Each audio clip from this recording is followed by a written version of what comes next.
roll up, ladies and gentlemen. Roll up. The hour is 9, as they say in Germany. Roll up, gather, come join. Rumor has it. Roll up, say hello as you're coming in. Roll up. Woman went to mill. Okay, we already have a taker. We have a Raspa Ayi or Raspa Yi. He's already accusing me of all manners of things. I haven't even started yet, but good afternoon to you anyway, my fella. But you can come on screen and debate my views with me if you feel moved. So Gava, you know how we do it. One man went to know. So we're speaking to the British, pulling down the invitation, the asylum for the Biafran members. So I think that might well be what Raspaye is referencing by accusing me of being a Biafran hater. So we're speaking to that. And then we're going back to the 90s to tackle an unsolved murder mystery. Dele Giwa, some of you may recall, especially those of you of a certain age. So that's ever-growing story. Ray Ekpu, of course, is our sideman, his right-hand man. He's still out in the public space speaking to that narrative. So we revisit that narrative from the, I think that was from the 90s, wasn't it, Dele Giwa? So we're going back there. And then, of course, we're going to, where else are we going? We're going to Hope Uzodinma, who continues his ongoing battle with the secessionists in this region. So everything covered. So a full blockbuster session we're having. So sit down, get yourself a drink, whatever it is, whatever tickles your picadillo. So get yourself your chocolate, your coffee, your wine, your whiskey, chill back, relax. Come on stream if you want to come join me directly. This is the invitation here. It's an ongoing invitation. So just click on the hyperlink whenever you feel moved to come and join me. So let's see. Let's kick it off actually with the British withdrawing, effectively, or are they withdrawing the asylum offer that they are offering to Biafran members? So let's get into that narration first. So the headline, British government pulls down notice announcing asylum policy for pro-Biafra groups. So that's the headline that we're contending with. And already, just off the back of that headline, there's already this suggestion that there might well be a change of heart by the British government, or has there? So again, British government pulls down notice announcing asylum policy for pro-Biafra groups. So now let's now see what is being said. The British government has pulled down a notice it published regarding its asylum policy for pro-Biafra groups like Indigenous People of Biafra Ipob and Movement for the Actualization of Biafra MASOB. In an email sent to Radio Now and signed by Anna Dawson, Senior Communications Officer News Desk at the Home Office, the British government said the policy is being reviewed and will be uploaded once it is ready. Out note on Biafra separatist has been taken down for review. An update is expected shortly, the statement reads. So out notes, that is probably how that thing is described. So effectively, they are pulling down now the asylum that they are seeking to offer Biafran agitators or Biafrans being persecuted because, of course, they don't want their country subsumed by Igbo people. So let's see what else is being said. So it says, out note on Biafra separatist has been taken down for review. An update is expected shortly, the statement reads. The UK did not give a time frame when the updated policy will be uploaded onto their website. So that is now Britain effectively withdrawing its invitation to Biafrans to come partake, because of course we all know how that will play out. Very soon, London will be wall to wall Igbo people, and that is effectively how that would have played out. So it looks as though they're now reviewing it to narrow it to more specificity. I cannot pronounce. I attempt that word every single time, but it doesn't. I say it frequently, but then when I'm trying to use it in a monologue now, it's just a chore. Also, this is Adize. I want to particularly highlight this guy because he's my guy. His name is Adize Chris. He's been following the channel for God knows how long, and you would never be. Well, you can see where he's based because I was referencing him just to tell people how far this channel reaches. I was referencing him the other day that the channel is watched so far-flung places as to Kabul in Afghanistan. And this is the chapter I was referencing, my guy Adezi Chris in Kabul, Afghanistan. So I'm still trying to see if I'm going to go visit him in Afghanistan. But then, of course, Taliban. So that is the latest development with regards to the offer rather that asylum will be granted to Biafrans secessionists. It looks as though the British have had a change of heart, and of course, we can all really speculate as to the reasons why. I jested, of course, that the whole of London will be subsumed by the Eagles, but then, of course, they, for whatever reason, felt the need to withdraw that invitation. So if you want to take that on as a topic, then please come take that on as a topic. So so we're speaking to that, and then if no one is feeling emboldened to come on stream just yet, you see this thing here. If I'll just say click here to join me on the screen. So I'll click that. I'll put that. Then I'll just copy it, and then so I can be pasting it every so often. So if you click on that, oh no, that wouldn't work as a hyperlink. So let me just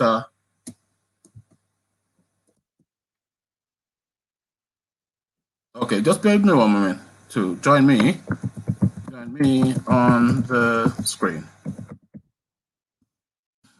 Okay, so that's the hyperlink to come join. If you're moved, if you're inclined to come join, that's the hyperlink. So yes, so that is the narrative.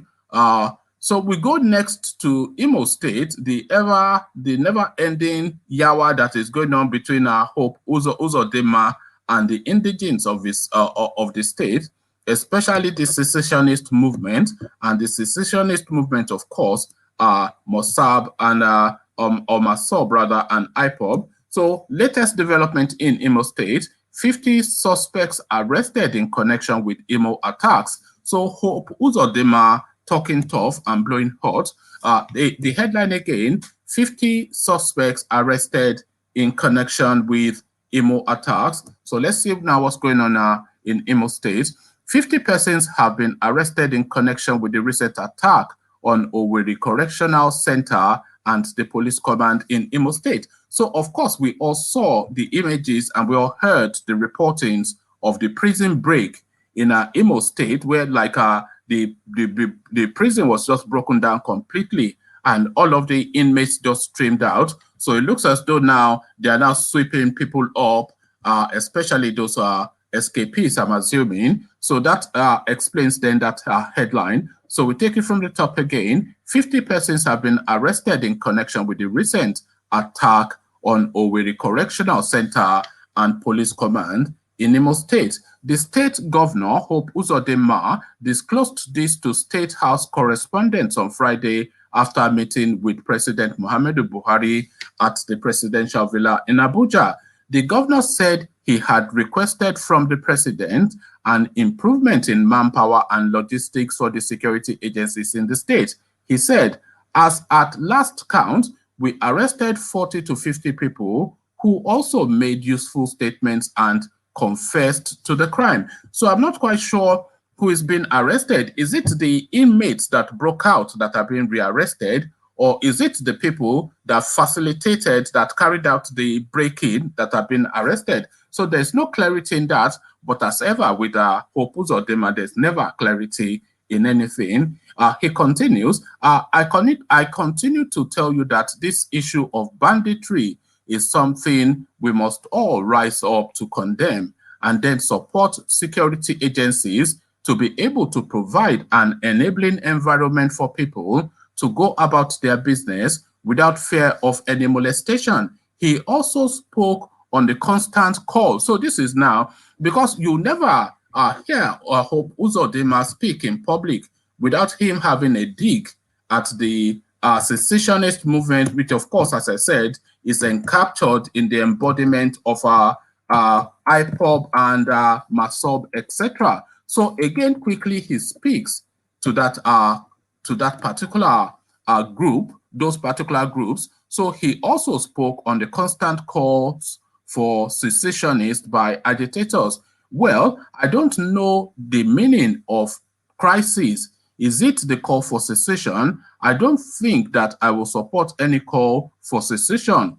I want a united, strong Nigeria. Our strength is in our diversity, and today we are supposed to play a leading role on the continent. So this is what he's saying. We don't want to whittle down our strength. Rather, what I advise is that we must appreciate the gift of nature in our land and support the government. Listen, let me tell you something. This country is blessed by God. From 2015 till today, I thought what the problem would be.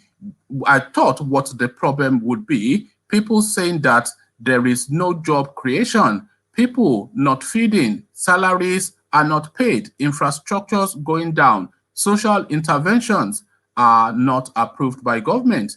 These things are there. So what he's saying is, in effect, is that his anticipation when Buhari took over was that they will be saying there's no jobs, people are not being paid, there's no infrastructure, social intervention is not in place. But what he is saying is that these are not the arguments that people are having within the Nigerian space. But then, of course, this is exactly the argument that people are having within the Nigerian space.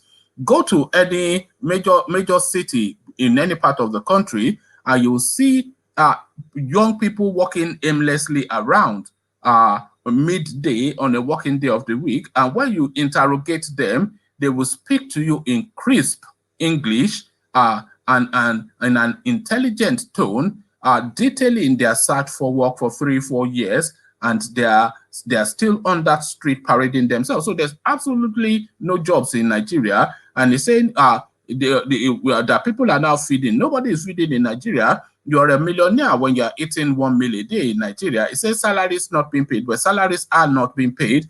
We go to Kogi State. He's owing them about 18 months, and it's still they rigged him back. So I don't quite know. But then, of course, they call him Fulani mate, don't they? And this again, these are the reasons why. So he goes, these things are available, a pass mark for the government of President Muhammadu Buhari. Now, people are no longer talking about that. Rather, what they are doing is to sponsor crises to the extent that those funding this banditry are politicians, which I challenge and call on security agencies to make their name available to the press, because what they want to do is to distract a government that is focused. So focused on what exactly is the question? But then, of course, Hope Uzodinma, of course, anybody that expects any sense from a person like Hope Uzodinma, that person should immediately go to their nearest psychiatric hospital and check themselves in. It says, if this government is not doing well,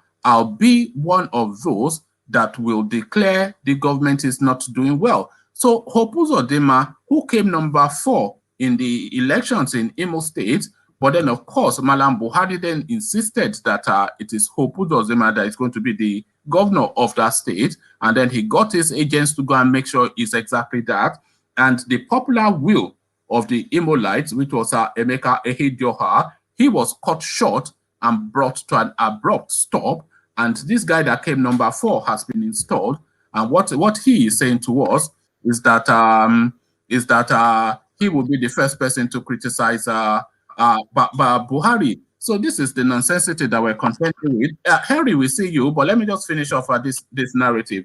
It says, if this government is not doing well, I'll be one of those that will declare the government is not doing well. That is Ekpu Uzodinma, who was brought in by the Supreme Court. So it says, but a situation where you leave the formal way, ethical way of doing politics, and you are now sponsoring banditry to bring down a government, for Christ's sake, we should rise up and condemn it. All of us, he said. So rise up and condemn the agitation for secession is what the lead voice in Imo State is inviting us to do. So what says you, Henry? Are you rising up to condemn secession? Good afternoon. Good afternoon, everybody. I'm not condemning any secessionist because if the government have been carrying people along with themselves, and people won't even think about secessionists, you know, or to secession from the country. So that's what I think. Secession is a kind of a thing that happens when people don't even believe in government anymore.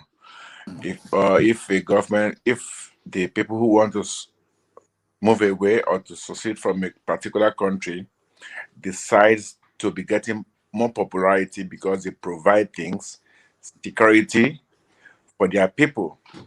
If you look at in Wales, the election that will be coming up in Wales, they want to have a referendum. Because is that Wales or Scotland? Wales. No. New one is Wales now. Wales wants to go. Okay. Up. So Wales. All right. Because Wales, what people they gave in this COVID time, they were doing more things than what the state unionist was doing, and the Labour who is ruling in the Welsh, and they try to convince people that they want the referendum, and that it has been growing heavily. And if they happen to go on a referendum, if they approve it, if the Westminster approve it, means that they will go on voting like Scottish too. So you see, it's when the government forgets their people what they're supposed to do, then you see people will be rising up to say, no, we want to go out of this union. So if Henry, we can't even say that it's because these people are civilized or not. It's nothing to do with being civilized. Is to listen to what people are saying, because it is not any science to do a referendum. And if Igbo people are saying that they want to secede enough to have been saying it for this long, there is nothing in the way to put that to the test to say, okay, let's go there and find out exactly what people want. And if they want to go, then you cannot hold them against their will. So if they are saying they want to go and you are saying they cannot go, then you are effectively holding them hostage. Are you not, Henry? Yeah, one man tomorrow. Let me tell you,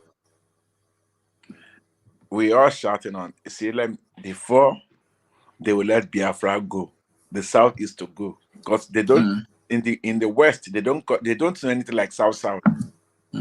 European don't know, American European don't know like South, but they know Southeast. You understand? And because they've all their hopes are in that Southeast in Nigeria as a whole. So there's no how.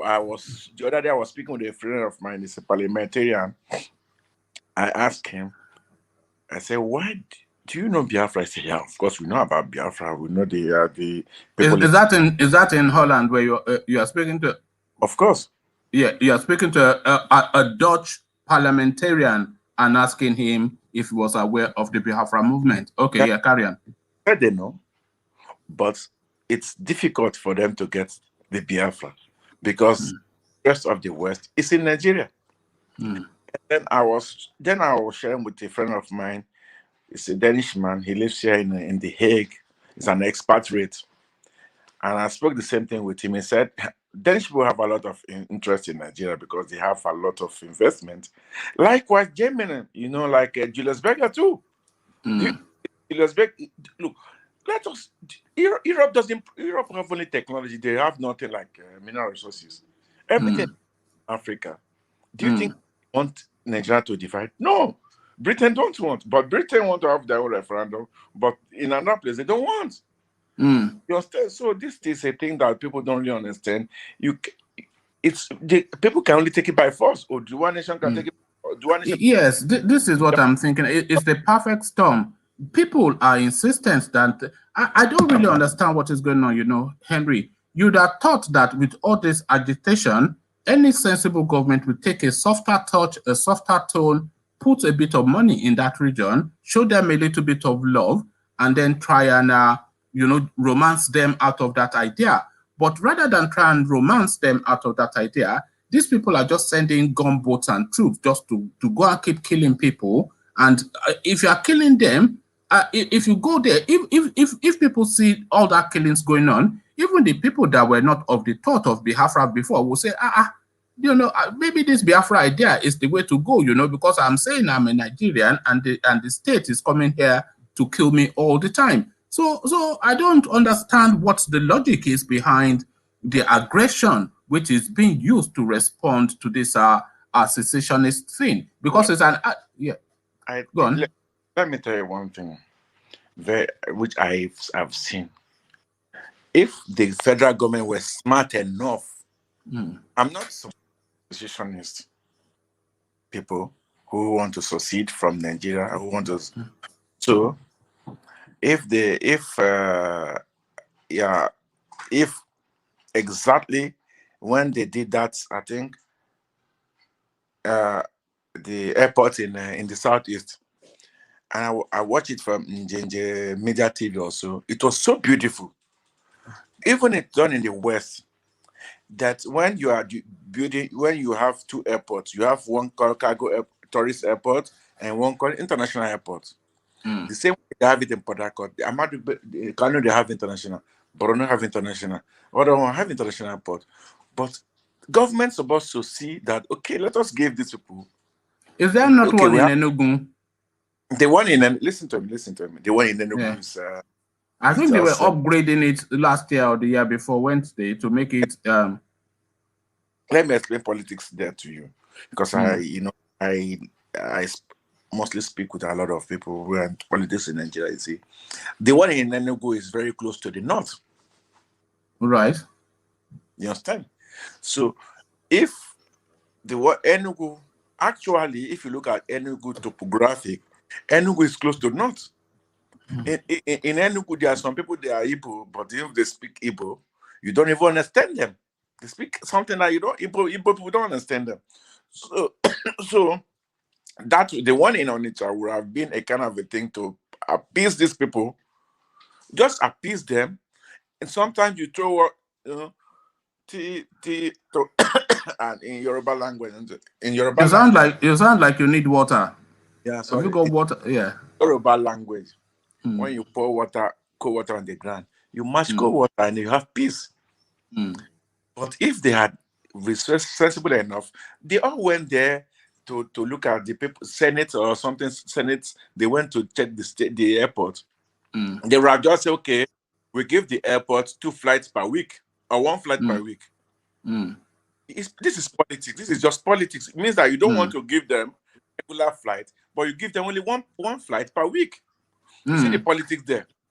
You see, what really baffles me, there are ports in the east as well, to relieve the pressure on our papa, all just basic things, just so basic, but I don't know. That is why I say I don't know what is going on, because the things that should be done are obvious, and to do it, it doesn't really, not to do it, it takes more effort not to do some of these things that they don't do than just to do it once and for all. It takes, not to build Lagos Ibadan Expressway, it takes more effort to be taking the abuse every year than just do it once and for all, and then people move on. I don't know what the thinking is in that country, Henry. You see, if you talk about the ports in Lagos, and actually, it's just something like politics. Politics is there, and I will not say because I'm from Southwest, and I will not say the truth. The politics, if if they let the ports in Calabar or and then in the one in Port Harcourt operate fully, the revenue of Lagos will drop drastically. Yes, but so what? So what? Listen, but the revenue of Onitsha will go up now. Let me explain things to you.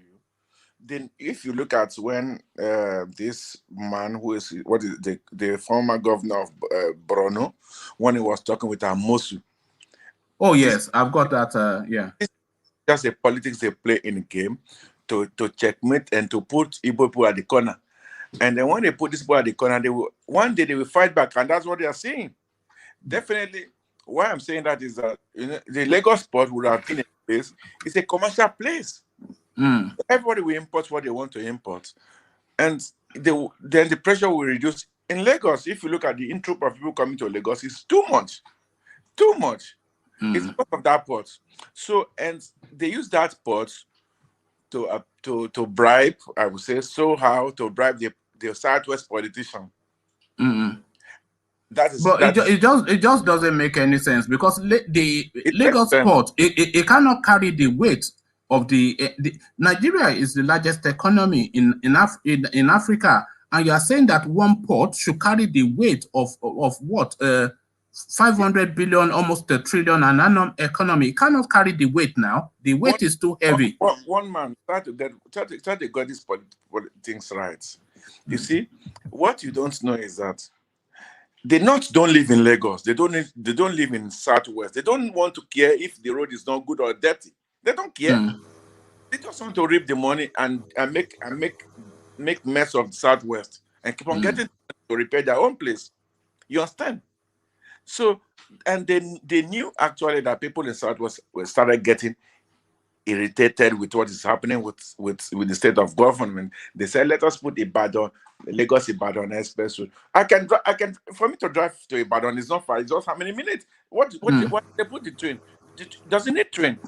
What they're supposed to do is either if they were smart enough, waste of money that spend. Yeah, they will run the rail from that Lagos port to the east. They run to the east, then we know that okay, you don't want to open the port. There's more of an economy, because that Lagos Ibadan rail is just for tourism. Like you said, there's no business that is so big that would need that investment from Lagos to Ibadan. The only thinking that you can think is that they're trying to link the whole country, and they're starting from Lagos and then doing it all the way through. But I agree, it's a waste of money, that Lagos Ibadan railway, whatever. The only people I see on that train are all these Ajebota girls that will be carrying camera. Look, I am on the train. I am in Nigeria. This is all that is going on. There's no business. It makes no commercial sense that Lagos Ibadan, like you said, the road enough is sufficient just to fix that road and just move on. Henry, in Yoruba language we say otitoro. Uwole nuomo. Tabani komo aso otito. Amani daddy. Means he's saying daddy because the truth is heavy in the mouth of the child. The fact still remains that what I know is that is happening there. Sorry, I know I'm just trying to put a little vernacular in my way of thought. Go on. Yes. So what you see that is happening there is the North try to please the West, but forgetting that when you please West and you displease East, they will be crying. At the time they will fight back. That's what I was telling last time. I said I used an acronym of a father having 3 children. That's happening. So the only thing I think is that at least it has gotten to a point that I saw it. I don't think even if Baba Buhari lives in 2023, the Biafra are in too much momentum. I think they will still live. And I think they will. No, you say I don't think they will. I think if Tinubu comes in, then the Biafrans will settle down a little bit, because he's from the south, and they will take a watching brief for like a year or two. And Tinubu is clever enough to romance them anyway. He will just go and pick maybe he will pick one or two of their champions and give them. I know he won't. I know Nnamdi Kanu will tell him to get lost, but he will pick one or two of their champions and give them something nice, and then that will be the end of it. Do you know I listen the same way I listen to your channel, even if I'm not online, the same way I listen to your channel too. And then I find out that when I listen to their channel, I've seen that it has got in the paper I was listening to one. I read about the governor of Abia State. Nowadays, the governors are running for their lives from the people. So I don't think that Tinubu will call. People are just speculating. Tinubu will just go and write it down one place. Tinubu will go nowhere. They will use Tinubu. Like a mat. Like you go to shower. Do we even want Tinubu? Because it doesn't look. It looks like an ill man to me. Anytime I see him or hear him, I wonder. I always think to myself, is this man long of this world still? So Tinubu might well be just another Yaradua waiting to happen. I don't know what they will do. What they will use Tinubu for is Tinubu will definitely come out for primary, and then the party will be moving. They will be getting stronger. Go write it down. At the primary is where they will remove Tinubu. Primary. Either he loses with 2 or 3 or 5 votes in the primary. That is wrong. That's no. The end of his... I disagree with you. If they ever let him get to the primaries, he will win that primary. Absolutely. That guy has been politicking this thing for long enough. So if they are going to do him, then they have to do him frontally, not by stealth. They won't outmaneuver him. So they have to use like blunt force, like maybe EFCC or corruption, or even just outright just end him, But I can't see them. If he gets to the primary, he will get the ticket. Who will outweigh him in that party? Nobody can outweigh him in that party. Outweigh him. That's what we were saying during the first time of Buhari, and Atiku was there. People were thinking Atiku will take the flag bearer of APC. Remember? So definitely something. Look, they too are planning their own things. You think politicians are criminals? Politics is about a group of people that comes together to want to steal.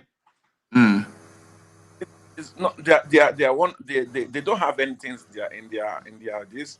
They don't have a so they only go and also I'm not sure how long you have been with us, but the first story we started off with was the Britain taking down the note for the asylum space that they're offering Biafrans.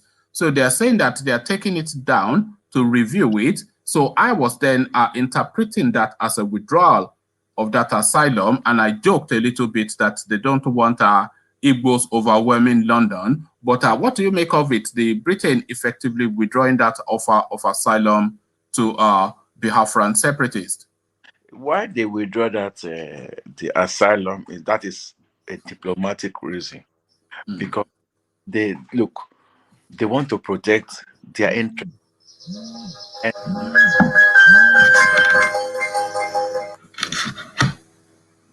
We can't hear you. I said Nigerian government pressurizes them diplomatically. They have to withdraw it indirectly. So not because of overwhelm, because there is a lot of clause in that asylum, and not all Ipob can get the clause. You understand? Yes. So the only things are for diplomatic reason they withdraw it. That does not mean that they will not still give that the asylum. They will still give, but they only come out to say that we don't. And secondly, I don't think they've already seen how people reacted in England. Even the Biafrans were saying they don't want.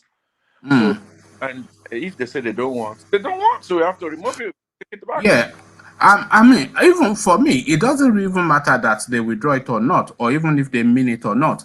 The very act of making that proposal and putting it on their website, it is already done a lot. One is already told us that they don't deem the Biafra movement as a terrorist organization, as has been ascribed by the Buhari regime, which they've designated Ipob as a terrorist organization. So by making that offer for asylum, then what Britain is saying in effect is that these people are freedom fighters, they are agitators that are being persecuted rather than terrorists, because of course they will not offer asylum to terrorists. So they've already then countered that terrorist ascription that the Buhari regime is giving to pretty much all the people agitated for Biafra. So that already tells you that.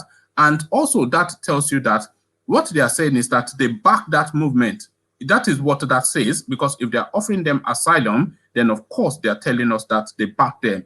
And if they are saying that people that are agitating for secession and are being persecuted, then they can get asylum in the United Kingdom, then that says that the idea of a secession is one that they will welcome to run its natural course and be put to the test. So that is my reading. But Henry, I'm happy for you to stay, but there's one more story that I want to bring in. I'm sure even a young man like you will recall the story of Dele Giwa that was unceremoniously and mysteriously done away with. Dele Giwa we're going to. So Ray Ekpu, who was his lieutenant, his right-hand man then, has come out in the public space to speak on that matter still, hinting in the direction of who exactly killed Dele Giwa, telling us that this is known to the authorities. So this is the story we're looking to tackle next. So I'm happy for you to wait. So we go to that story that I was just describing to Henry then.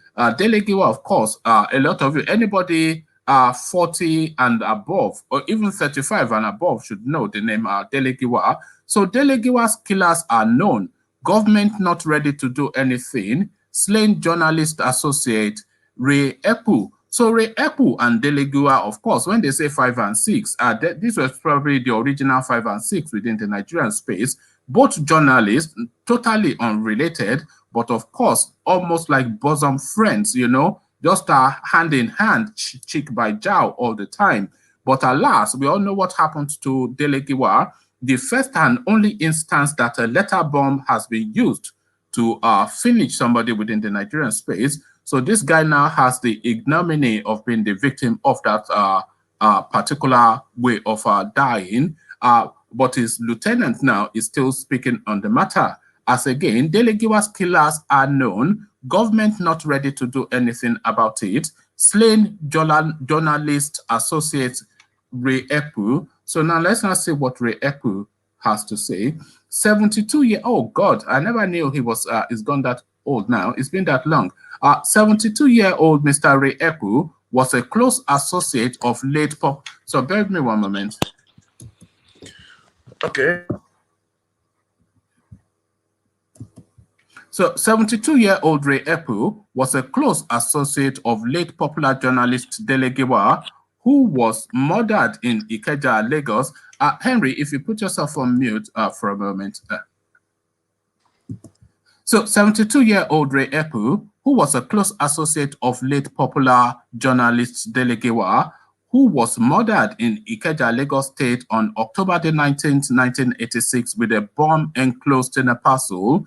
In this interview with a correspondent, the veteran journalist recounts life and times of his friend and the circumstances of his death. So it's a question and answer session. So you have to sit back and just charge up your glasses for this one. So get your wine on the ready. So this is the first question that's been put to Ray Ekpu. When and how did you meet Dele Giwa? So he answers, I met him physically in June 1980, but I met him through his writing as far back as 1979. I think that was when he came back from America and started working at Daily Times as a feature editor.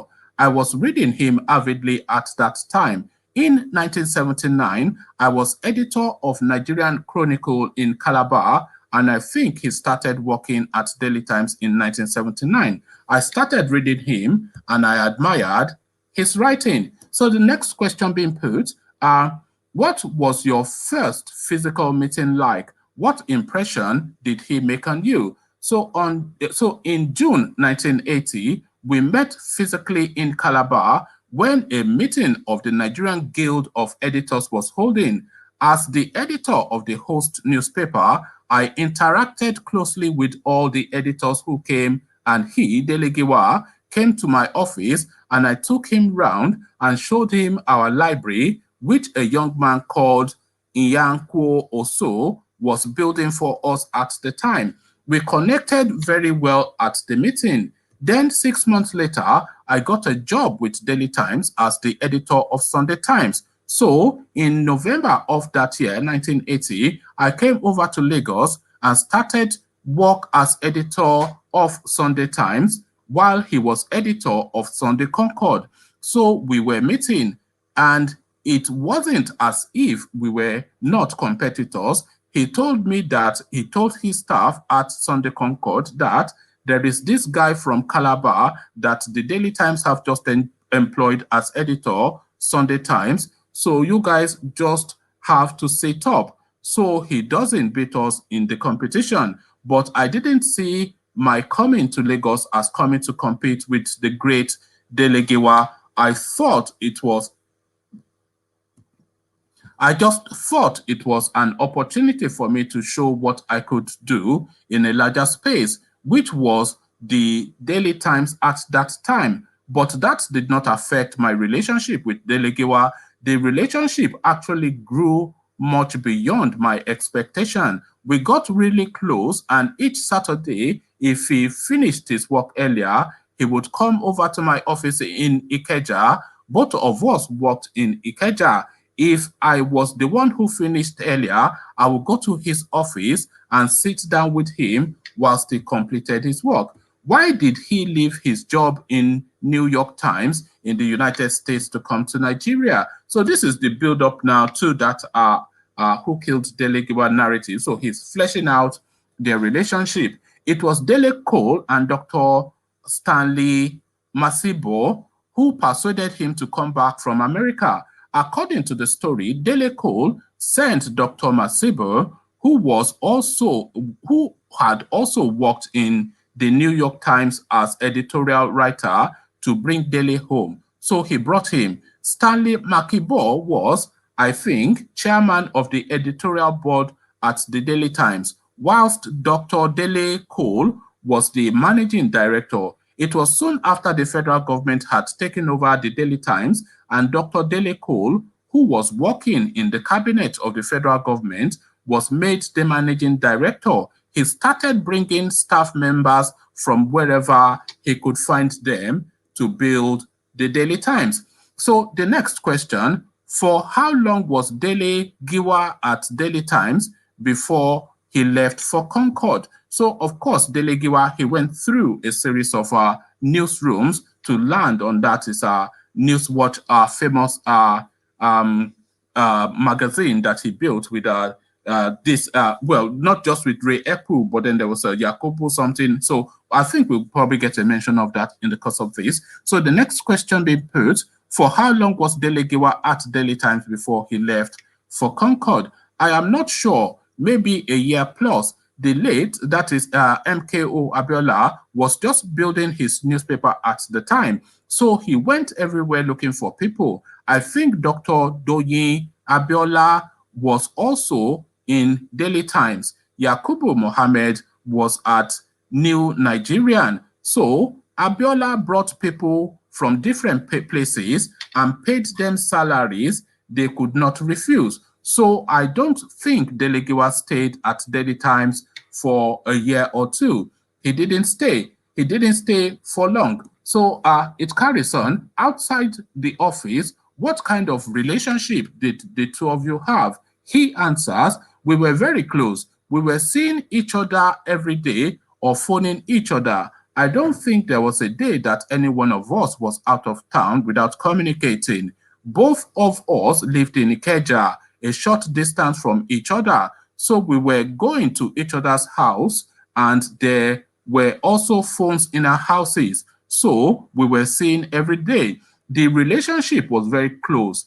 In fact, the Concord people noticed it, and they printed something and pasted it on the boards of our offices, Dele, Ekpu, and Giwa. So just emphasizing the closeness of the relationship that should mean Dele, Ekpu, and Giwa. That was the limit. I have never had a relationship like that with any man. In fact, we were living together at 25 Talabi Street, where the parcel bomb incident occurred. We were occupying 2 wings of a building. We had to break the fence at the back so we could walk across to each other's place. And then I had a big generator. I put it on the side of the building. So we were both using my generator, and I could walk into his bedroom and take whatever I wanted, even if he wasn't there, and his wife would just be looking at me. I would tell her that I just wanted to get something from Dele's bedroom, and she would not stop me.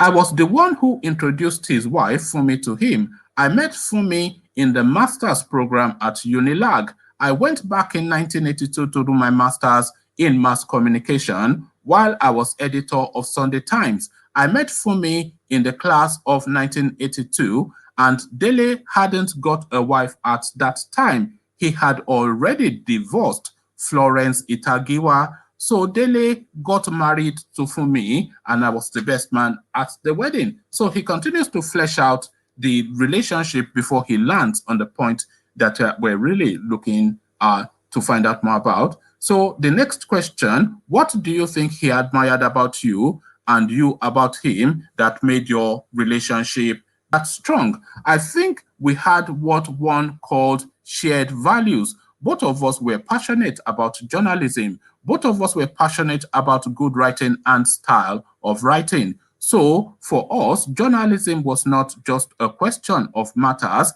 it was also a question of manner. It wasn't just a question of substance, it was also a question of style. Both of us had that philosophy that journalism, for it to be successful, had to combine substance and style. We shared that philosophy. You get the facts, you get the logic, but you must write it well. And I think both of us are very passionate about human beings. We shared that philosophy of being passionate, trying to help people whenever we could. And I think that was a very important string in our relationship, apart from the journalism part. He was ready to sacrifice, to do anything for people. He had a deep sense of justice, a deep sense of what is right and what is wrong. And I think I also have that. These, I believe, were the defining features of our relationship. So he goes on to flesh out, you would actually think that it's a man talking about his babe, but of course it's two parties. So the next question, did he have any habits that you had reservations of? So this looks like a profiling, but we will land on that bit that we're looking to land on. But then, of course, it reads so well, so we just carry on reading it. So did you have any habits that you did? So did he have any habits that you had reservations about? Both of us loved going to the nightclub. Both of us drank. They used to say we loved cognac. Of course, we were young people and we were enjoying our life. When we were enjoying our lives, we used to go to the old night shift in Okwebi on Okwebi Road. So that's Days of You, that club, a night shift. I think there was a song actually on that club. So let me take it from the top again. Both of us used to love going out to nightclubs. Both of us drank. They used to say we both loved cognac. Of course, we were young people and we were enjoying our lives. We used to go to the old night shift on Okwebi Road. So Okwebi Road, I think, is off Toyin Street in off Allen Avenue, which was established by our friend Ken Olumese. Those were the habits that people were talking about, but that wasn't at the expense of our job. We worked hard and we played hard. Was there something that Dele Giwa used to do that you did not approve of? I don't know, Both of us were smokers, so I don't think what I could upbraid him about.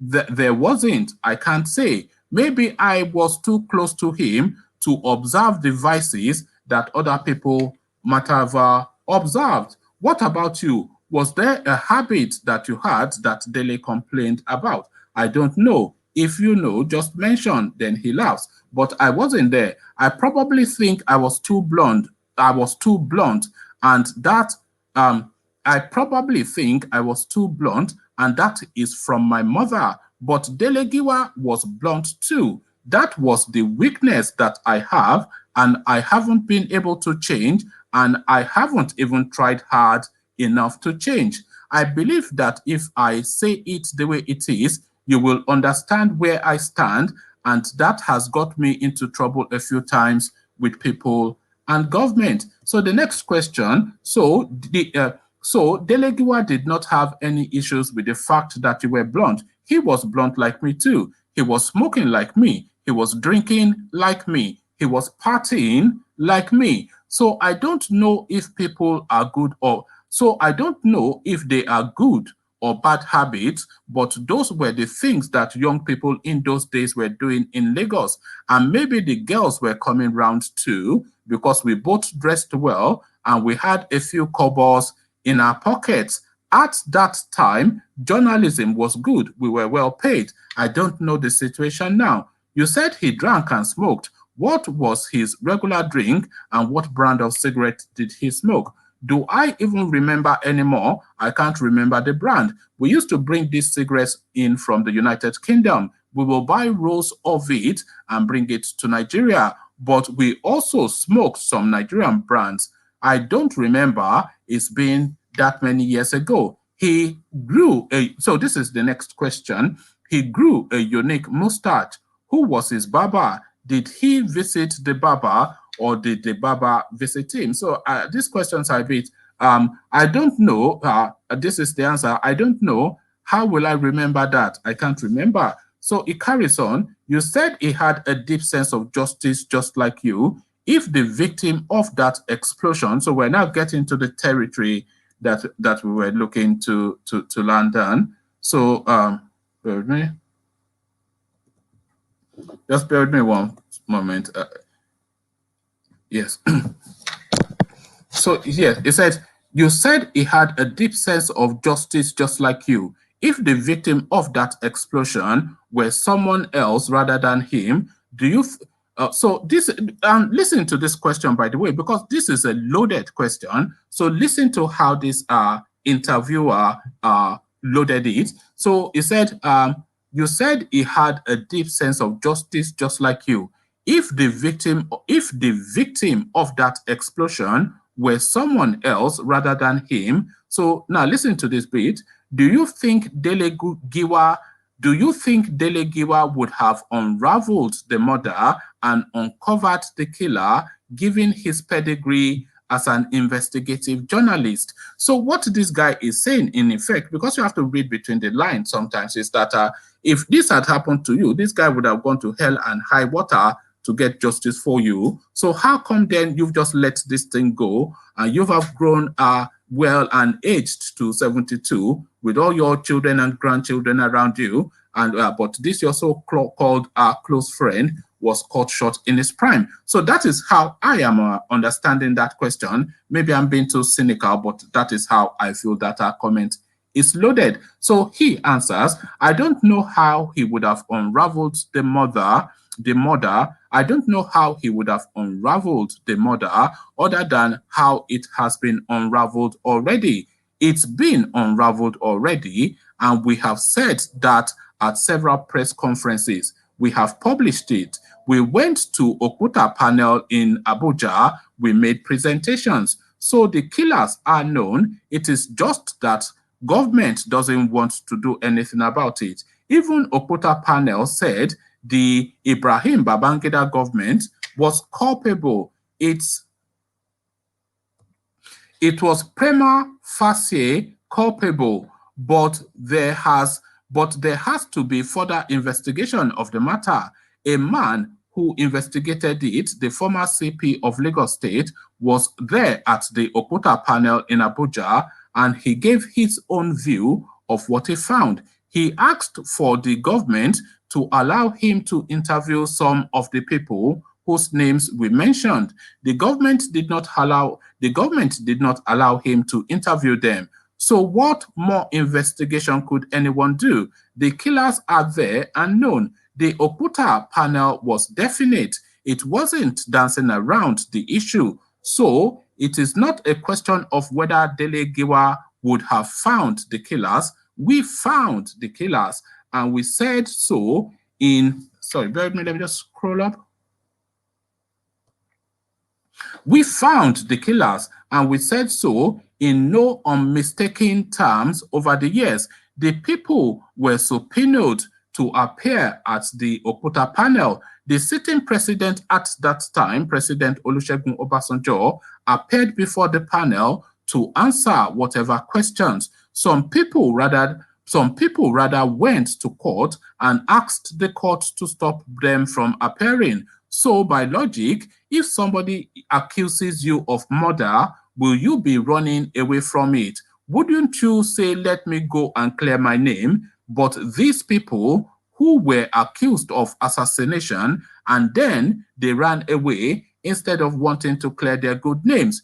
Is that not how it is done? Is that not how it is done? So what more evidence do you need?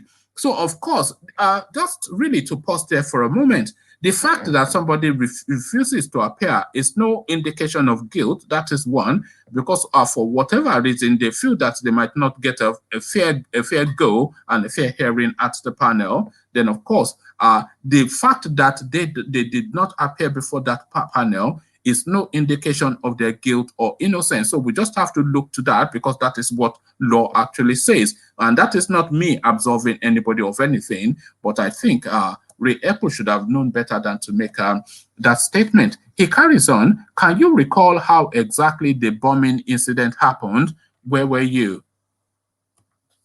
I was in Surulere. That morning, I spoke to him, Dele Giwa. I told you we lived in the same building. I spoke to him about 9 o'clock and told him I was going to Surulere with my wife to see some relatives. And he said to me, I hope you remember we have a meeting at 12. That day was a Sunday. I said, yes, we will be back before then. So on coming back around 11 a.m., around Allen Avenue / Obafemi Awolowo roundabout, I saw Kayode Soyinka, who was then our London correspondent, who arrived the day before and was staying in Dele's apartment. I saw him, Soyinka, in a long nightwear, white and blue striped long nightwear, walking like a madman aimlessly. I saw blood splatter on his nightwear. I said, Kayode, where are you going to? What is happening? He said, Dele has been bombed. Dele has been bombed. I didn't get the meaning of what he was saying. Dele has been bombed. I said, what do you mean? Okay, enter into the car. He came in and I was driving my wife, my wife was sitting by my side. We went to number 25 Talabi Street. I saw a huge crowd outside. I inquired. They said, oh, a parcel bomb exploded. Dele was taken to First Foundation Hospital, owned by Dr. Tosin Ajayi. That was the hospital we were using at the time. I told my wife to get down so I could go to the hospital. As I started the car and moved, I hit one car. I was just nervous, struggling to get there quickly and see what I could do. So one lady came to me and said, Mr. Apple, I'm sure that you cannot drive now. Can I drive you to wherever you want to go to? I said I wanted to go to First Foundation Hospital. So she took over my car and drove me there. I met nurses. I met Dr. Tosin Ajayi, and Tosin took me to where Dele, was. His eyes were wide open. I could see a lot of blood at the midsection of his body. He was covered with a white cloth. His eyes were wide open. So I hit him and called, Dele, Dele, see me. I am here. Dele, this is Ray. And Tosin Ajayi said he is dead already. So Tosin Ajayi said he is dead already. We certified him dead. So I broke down. I cried and I cried and cried like a baby. Then I gathered myself and started making calls to the directors, that is of Newswatch, and his friends. They came to the hospital. I called the staff. They came. We drafted a statement and released to the public. That was how we handled it. It is not a situation that one can sit down and describe. Somebody who was healthy, I left him in the morning. He spoke to me. He wasn't coughing. He wasn't stammering. Then only for me to come back a few hours later and he was dead by some parcel. A parcel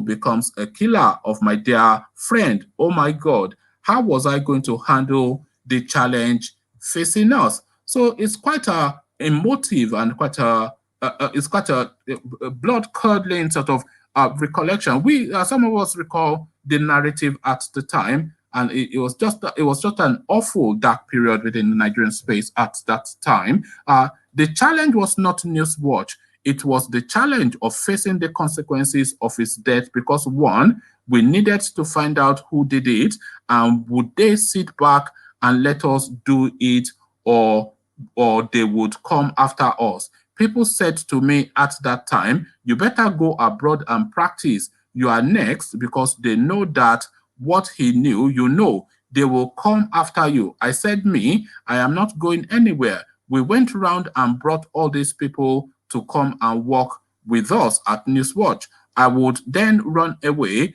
because I am afraid for my life. I am not going away. If I go away, what will happen to what has happened? Nothing will move. No, I am not going away. If they kill me, so be it. But I leave my life in the hands of God Almighty. So it goes on to describe. I'm not quite. Let me come into the room because this just go on. So let me see what people are actually making of this. Lawrence, we have you. What says you? Yes, Mr. Woma went more. Yeah, how are you? Tell us where you are. Yes, tell us where you are and what you are making of the session so far. Okay, I'm calling from Italy. From the first time. Calling from Italy. Oh, that's good. So what are you making of it? Yes, which of the narratives are you particularly taken by? In fact, I just came online, so I don't really know the topic you are talking about. And also, I want to commend you.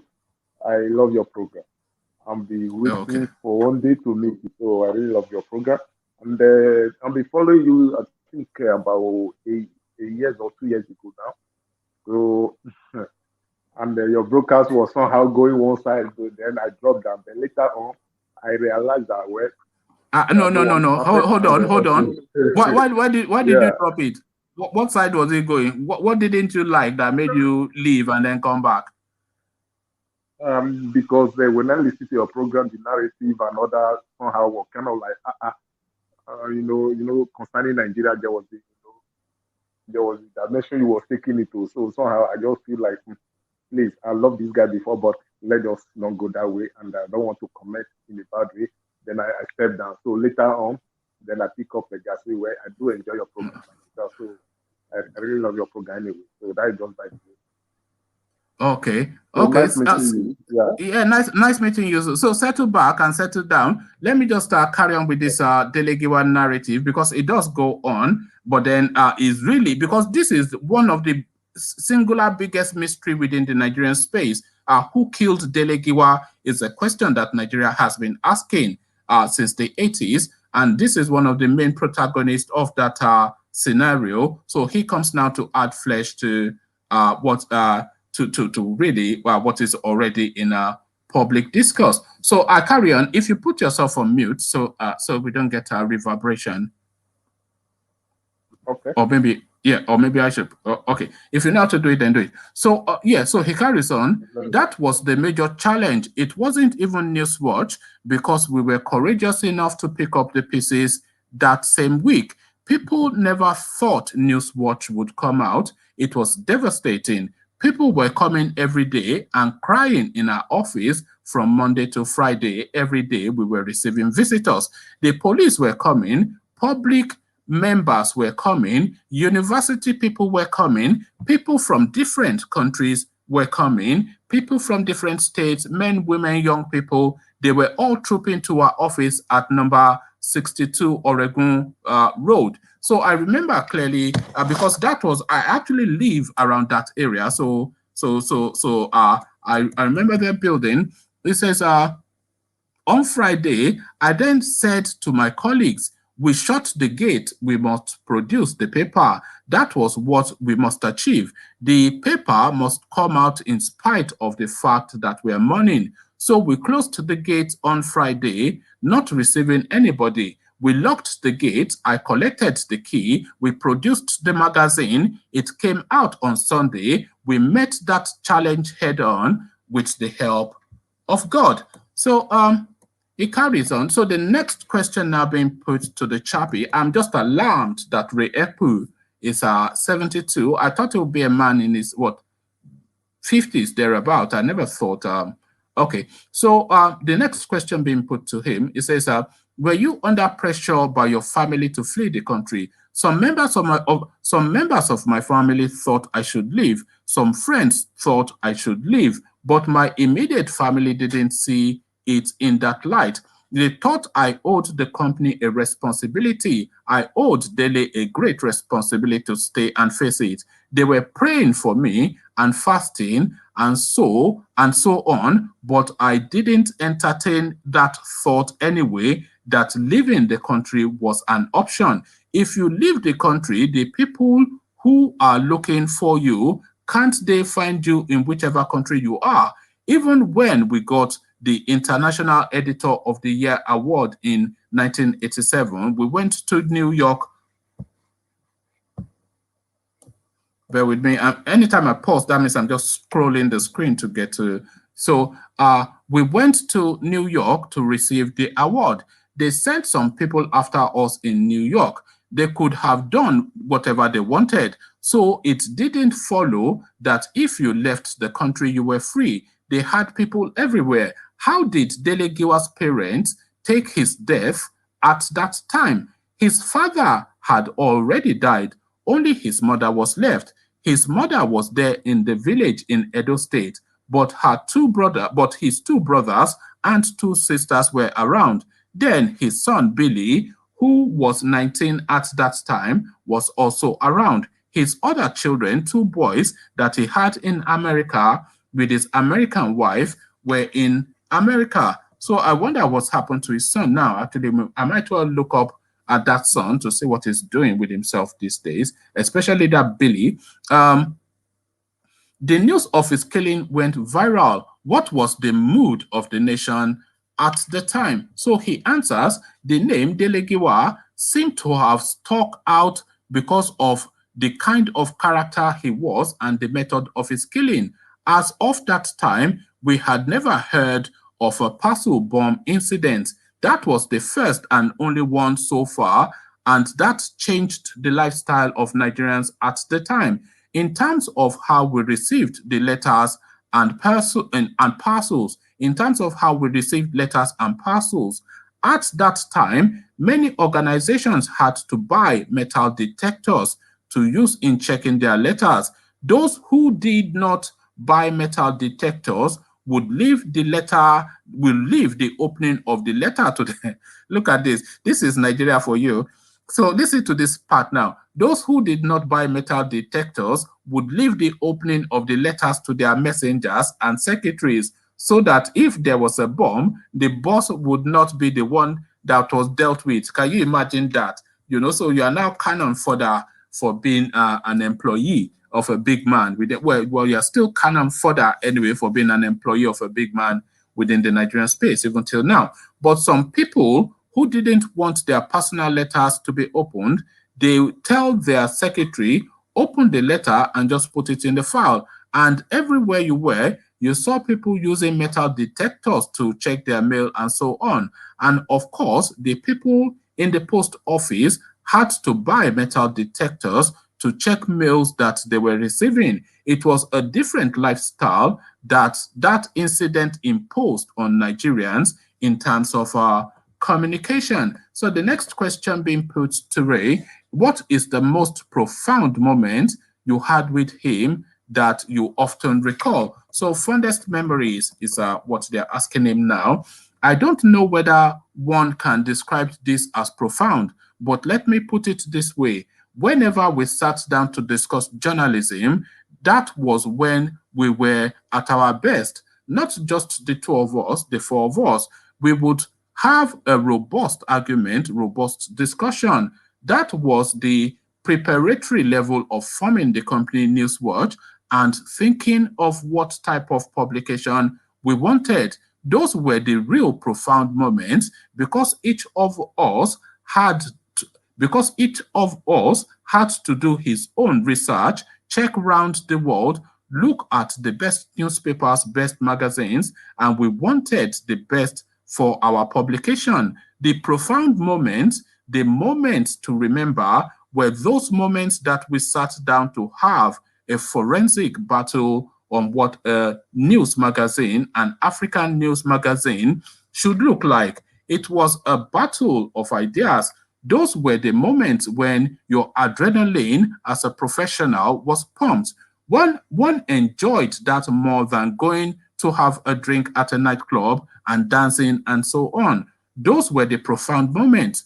Journalism was interesting because for us, it was a forensic encounter with reality. So journalism, it was a forensic encounter with reality. So that is to say, to put a microscope to society and find out exactly what it means. So that is what he means by it being a forensic encounter with reality. So next question being put to him, did Dele Giwa share any future aspirations that he had with you before he died? So answer, what aspiration? Like wanting to be a politician or something like that, whatever. No. He wanted to be a professional journalist all his life, and that was all he wanted, nothing else. So as far as you know, that is, you cannot say that you speak categorically on behalf of any other person, not even your own child, you cannot speak categorically on behalf of.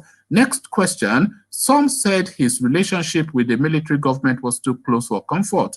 Do you agree? He answers, what do they know? You can't be a journalist of significance covering public affairs and not get close to decision makers. That would be wrong. There are people who say you have to be far away from decision makers so that they do not corrupt you. But how much information can you get if you are too far away? If you are perhaps too close, you can get co-opted or softened. It is a matter of balancing. What is the right balance? In your everyday decision, that will keep coming. For us, it was staying not too close, but not too far, somewhere in the middle. So it still carries on. So I might as well just give you the full interview, because the point I just wanted to land on was the who killed Dele Giwa bit, but let me just give you the whole narration because we're getting to the tail end of it now.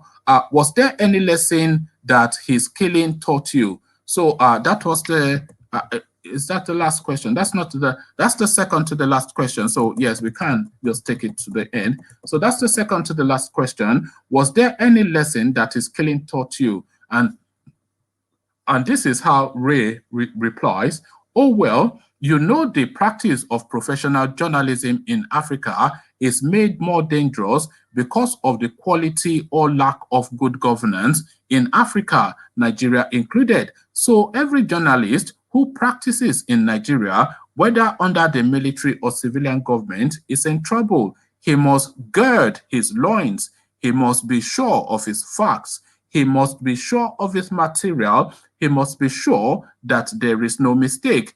Even in civilian governments, haven't you seen them arrest journalists, arrest photographers, collect their cameras and break them? Haven't you seen them go to newspaper houses to carry computers and arrest people.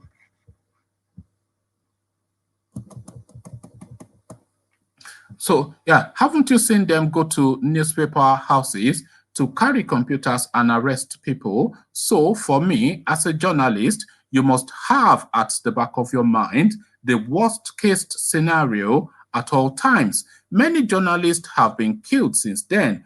For some, nobody can locate who did the deed or why.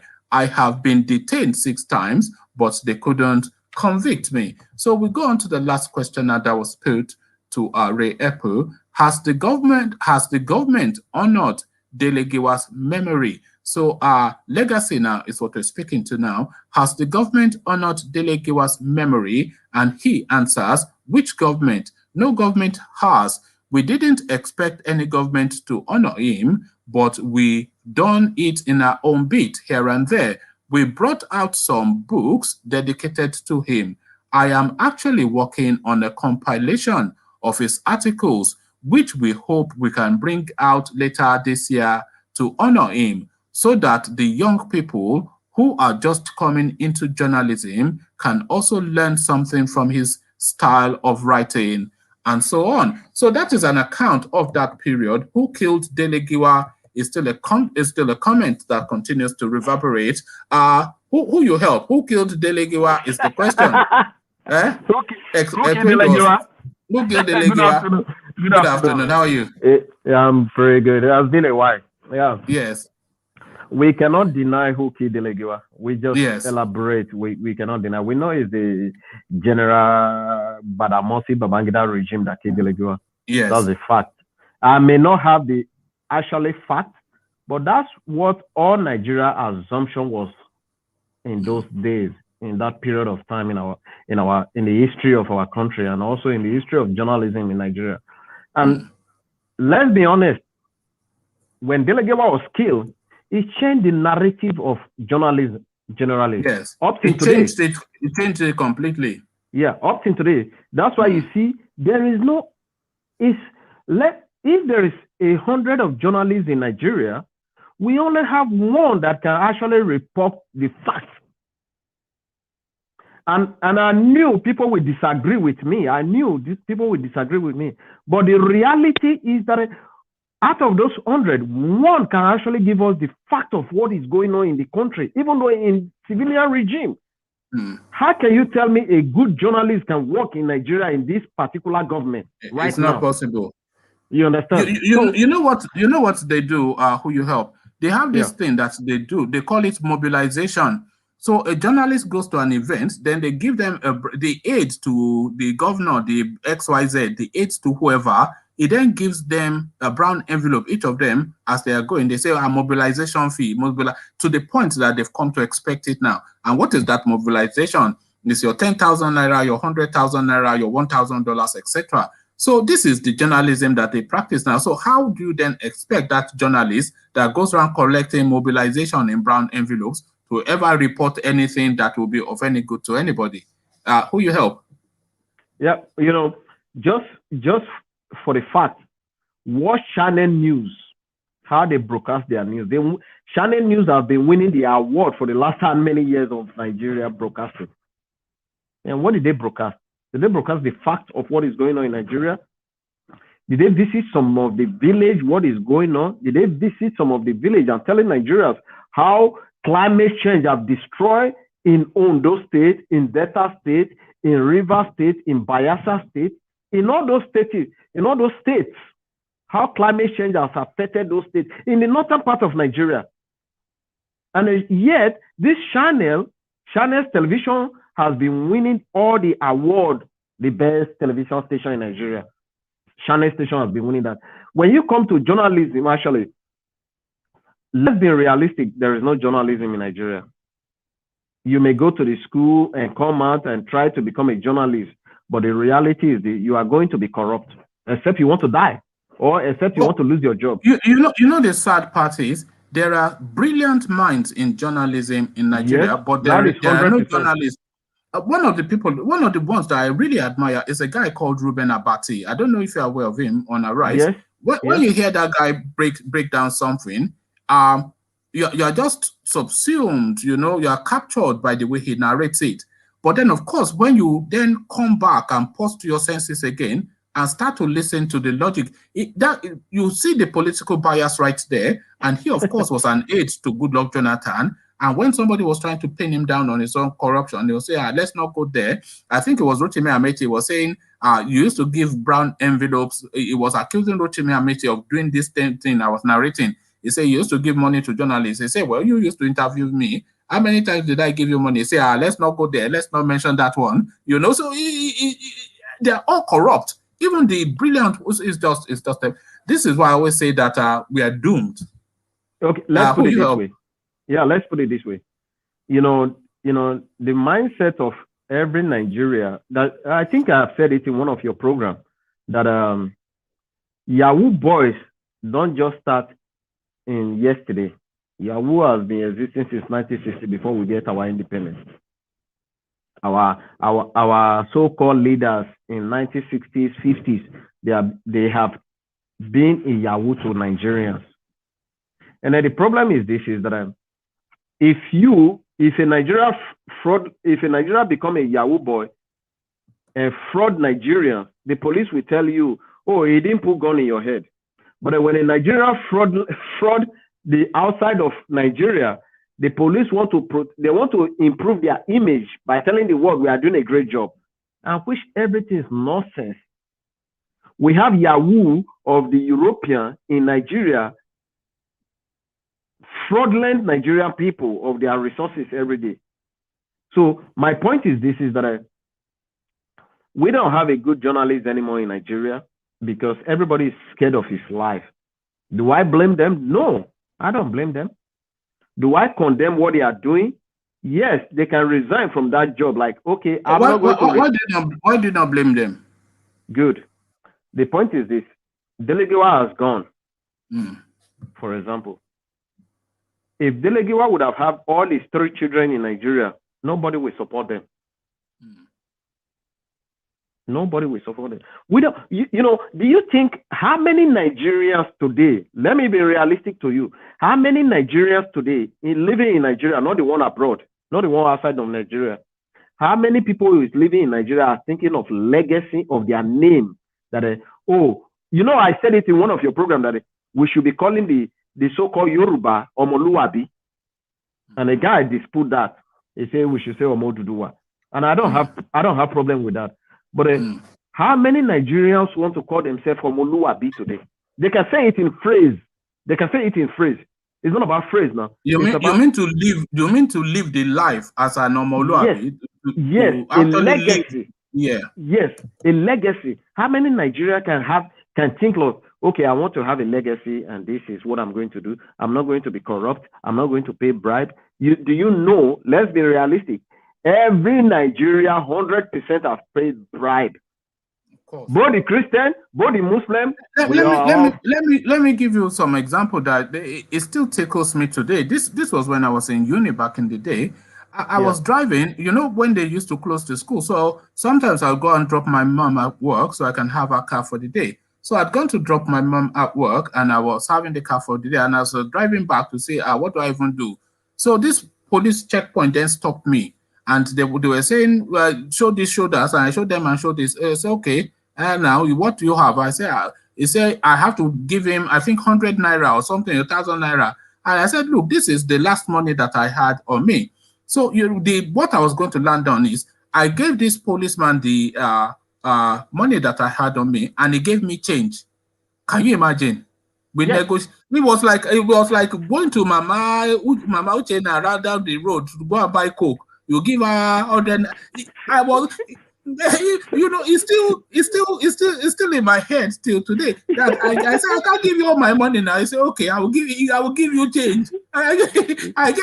He collected bribe from me for no reason other than not to harass me and delay me and detain me against the law. I gave him and he gave me change. Yes, we are all hello, Cyril, we see you. Yeah, we are all corrupt. We should be honest with ourselves. Nobody has not given bribe in Nigeria. Not saying single person. Okay, let me even make a fact right now. Every Nigerian who have come to Europe went to the to the immigration to get a passport have paid bribe. Because the actual price of the passport is not what you are paying. And then you are not paying to Nigeria government account. No. Anybody should come and prove to me that they are paying to Nigeria government account. Nobody has paid to that account. Because you is the account even reported? Yes, you pay to someone who is going to pay. You give that money to somebody who says, "Oh, the passport is 35,000 naira," and then you give him that money. He is the one that will. Have you got Nigeria? Have you got a receipt for your passport? No, you don't have a receipt. Let's bring Cyril in. Cyril, Yeah. have you been watching this session? We've gone through quite a few stories. Let me just recount the stories that we have gone through. We spoke about the British government taking back or taking down the notice of granting asylum to Biafran agitators. They've taken it down to review it. So we talked about the implications of that. And then we went to Imo State, our Fulani governor of that state, Ekpu, telling us that Buhari is the best thing since sliced bread, and he doesn't understand what the agitation of the Biafrans are, and is picking people up and locking them up. So we went to that, and then we went back to the 80s to go and revisit the biggest murder mystery within the Nigerian space, who killed Dele Giwa. So those are the stories we've been covering. Cyril.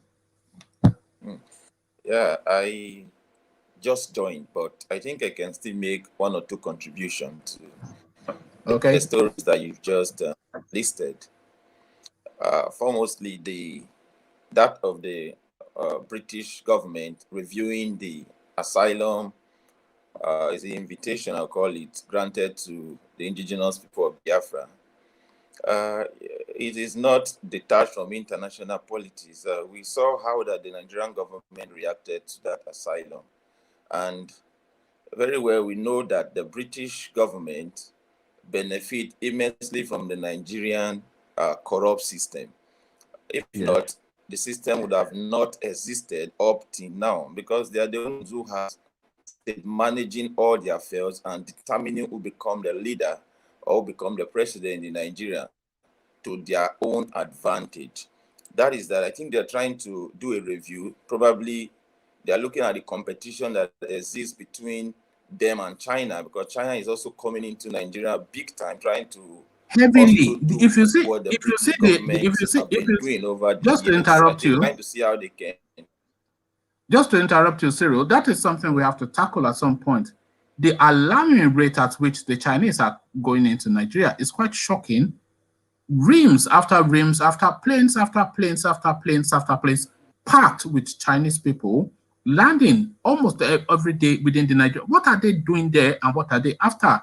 And we are seeing clips now from the interiors of suddenly some mushroom Chinese set up just suddenly in some place, digging up resources. Who licensed it? Nobody knows. How they came about there, nobody knows. But these people are coming. So we have to tackle that as a topic, what you just mentioned. But the question I really wanted to put to you, Cyril, because I know you are the man with the answer to this question, is who killed Dele Giwa? I'm sure you know. So who killed Dele Giwa, Cyril? Who killed Dele Giwa? We want to know. It's been long enough. That is, yes, it is, yes, yeah. The issue of Dele Giwa is not something that the killer or class of Dele Giwa is not something that we should even dispute, because we are students of history and we know. The first thing you ask yourself is, who has got the capacity to acquire a leather bomb? That's the first of its kind in the whole of Africa. Who has that capacity? Yes. And who was he having issues with? He was a journalist, and you know, he was a fearless journalist. He was blunt and he was reporting things objectively. So you definitely will have issue with the powers that be. It was an executive crime, and the government of Badamon Babangida is to be held accountable. It was just like a case of a Khashoggi that was killed in Turkey. Yes. We know that it was the crown prince of Saudi Arabia that was responsible for that action. But because it's an executive crime, it can just be swept under the carpet or swept. There was a name, just from memory. Doing investigation over and over again. there was a name, just from memory, and correct me if I'm wrong, but there was a Colonel Togun or something was a name that was particularly pinpointed to that crime of that Dele Giwa at that time. Togun or something like that. It's just going from memory now, but really the mystery continues. So who killed Dele Giwa is really the question. And we're also discussing Imo State and the Fulani governor. So just take your pick and tell us what you feel. Cyril.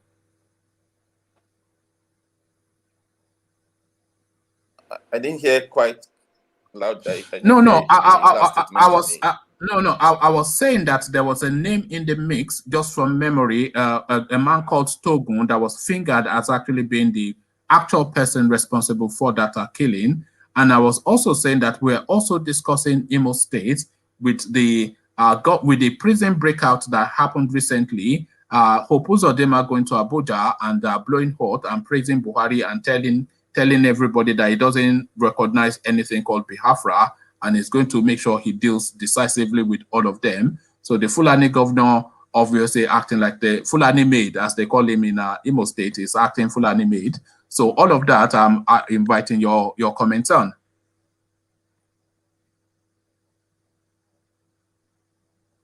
Can you hear me still? The name that was mentioned, let me first of all make a reaction on that. Yes, I can hear you loud there. I said that name, whenever a crime of that caliber is being committed, definitely there will be a decoy. A name will come up, will pop up. These people they're in control of the system. They know for them not to even bring out a name is a failure on the part of the system. Though definitely somebody will voluntarily come out and say, I'm the one responsible. Who is going to charge that person? The same government. Maybe for a few months, and that person will be kept behind bars. They'll settle him and fly him out of the country. The populace will not even be aware of what happened afterwards because we don't even follow up with events.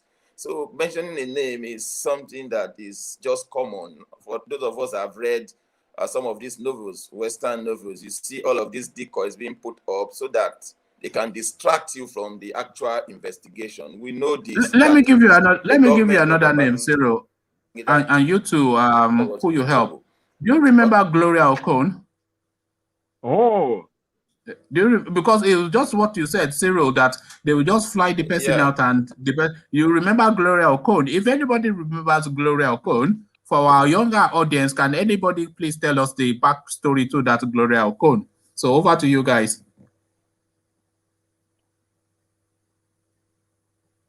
Okay, so that's that. I know of that lady that maybe I'll talk about that later. As regards to this Uzodinma issue, he definitely will run to Abuja because we all know without disputes that this was a man who became the governor of Imo State by mere manipulation of the highest court of the land, the Supreme Court. Manipulating figures just to make their man a stooge, a governor of a state. So they can have it's almost unheard of, isn't it? This is something that no one can dispute. It has not, I don't know, I've witnessed elections, I've witnessed rascality. It's only in Nigeria. Sorry, I keep on. Even during PDP, I've heard of all this happened in Imo State. Sorry, I keep on interrupting you, Cyril. But it beggars belief, this whole Uzodinma thing, and we're all accepting it. If they are saying that there was an anomaly in the election of Emeka Ehidioha and something was wrong with that, and they decide to remove him, somebody came second and somebody came third in that election. So how can you then remove somebody and give the positions, keeping number 2 and 3 to number 4? And that is justice according to Nigeria. I mean, it's madness, isn't it?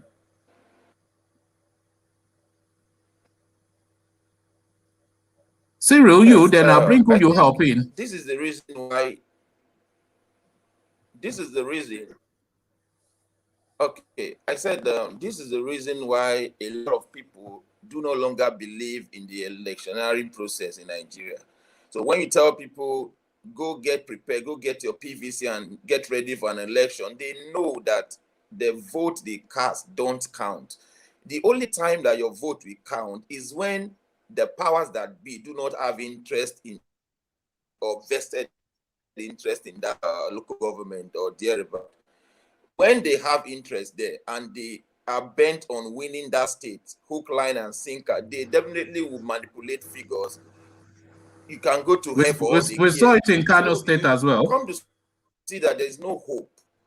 That's the reason why a lot of people are agitating for secession and all of those.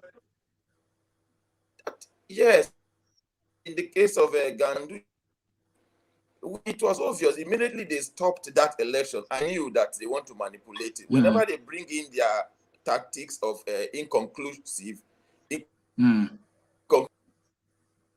of they know they want to manipulate it. Nigerians knows.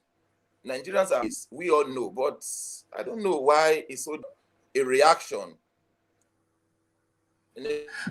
So let me bring who you help in. Who you help? Gloria Okon. Making up that record Nigeria. That's just what I say about Uzodinma. Is going to regret his action. Let me bring who you help in. Who you help? Gloria Okon. Can you give us the backstory to that? Actually, I know this section has been long. It's 1 hour plus. It's going to 2 hours soon. I think we should actually make Gloria Okon and which one of topic, these? A topic. Yeah. I think we should make it because it's going to be a long talk. We should just give us because as I said, we have a lot of young people who were not around at that time. The reason why I say that I want to contribute. I want to contribute on what he just said right now. Yeah, go on. The floor is yours. Yeah, go on. Yeah, the point is this: is that if we let me just go back to Dele Giwa, for example. If, like I said, when that is the first thing in Africa that a letter bomb has killed someone, we have Aya assassin, we have killing of president or elite people in Africa generally. But a letter bomb, Dele Giwa was the first kind. So when Dele Giwa happened, I think most journalists take precaution that I don't want to die for this kind of country or for this kind of people, because when Dele Giwa died, even though people support Dele Giwa, many in Nigeria was like, oh, he should have kept his mouth shut. When he know he's dealing with this power to be people, he should have tried to just minimize his rating, what he writes, how he spoke, and everything. You will have those people who will criticize Dele Giwa. But my point is always this: when those things happen, a lot of people become scared of their life because they know Nigeria will never support them for anything. Their kids will be poor. If Dele Giwa did not have good friends, can you imagine how the kids will become from a father to a fatherless, and then the wife will become a widow, and then if the wife does not have a proper job, how she will become a beggar in the streets of Lagos? And then the child will not go to, probably it's in private school, they will withdraw him from private school. The child will be withdrawn from private school and go to government school. And probably the parents, the mother actually will not have enough money to even pay for the government school. So you have those kind of life, and then you ask yourself, why should I do this kind of job and try, let me collect the blue or the green or the brown parcel, the brown ticket they give to you. That's why you have seen everybody being corrupt in our society. And then now come to this governor who just, if you talk about Dele Giwa, for example, they mention names of, oh, this guy could have been responsible for it. Dele Giwa is even more smaller. The former Attorney General of the Federation in 2002 Bola Ige was killed. What happened? It was a total drama by Keyamo, Festus Keyamo. It was a total big show. I hate that guy to the core. It is the worst. If you're ever looking for the problem of Nigeria, it's all vested within that guy, Festus Keyamo. How that guy became a son is even indicative of the sort of corrupt regime that we have within. How can somebody, we're talking about Rotimi Williams, we're talking about Femi Falana, and you are saying Festus Keyamo is a son, like people like that. I mean, imagine that. Yeah, you know, this is the point. We have, you know, Festus Keyamo had a play drama like in a secondary school. with what happened with Bola Ige. You know, he played those drama, he become popular. You know, if you continue to look into this trend of our so-called elite, you realize they don't have integrity, and they never think of having a heart for the people. They always have it for themselves. What was the reason why Keyamo do all those things? It was because he was planning to become a Delta State governor, and yet he never lived in that state. He didn't live in the state where he was planning to become a governor of Delta State. And then he was lucky that he didn't go to Delta State, because Ibori would have smoked his ass. So that is one thing. Anthony General of the Federation was killed. There is no general, and the former president Aremu, and what was the name that I used to call him? I forgot the name. Baba Yabo. No, not Baba Yabo. I know. I forgot the title right now. It was on my brain. No, not Uncle Shege. No, not Uncle Shege. Okay, carry on. Baba, yes, Baba, the popular name, Baba did not investigate who killed Bola Ige. And at the end of the day, Aremu Koma, the same president, came out that Bola Ige was drunk baron that killed Bola Ige. Okay, if the drunk baron came to you and tell you they killed Bola Ige, or did you arrest them? They confess to you that they killed Bola Ige. Baba Aremu actually should have been arrested for those statements, or interviewed for those statements. Like, how do you know who killed Bola Ige? So you have to see the situation of the country is porous, and it's annoying, and it's depressing that we have a country that we cannot, journalists cannot carry out a proper job, and then the police cannot do a proper job. Investigation journalists cannot do a proper job. I hear my sister, what is it called? The blogger, what is her name? Kemi. Sister Kemi just screaming out every day. I'm an investigation. No. Sister, please, you know that woman is she's not 100%. No, she said to herself. She said to herself. My point is sister, please, if you are an investigation journalist, investigate your own palace first before you came to public and tell us you are investigation journalist, you are this, you are that, every day. We are tired of hearing those stories. Please shut up, because the country is not moving forward. Every one of us will contribute to the downfall of the country. And then, so this stooge of the present government, I will tell you something.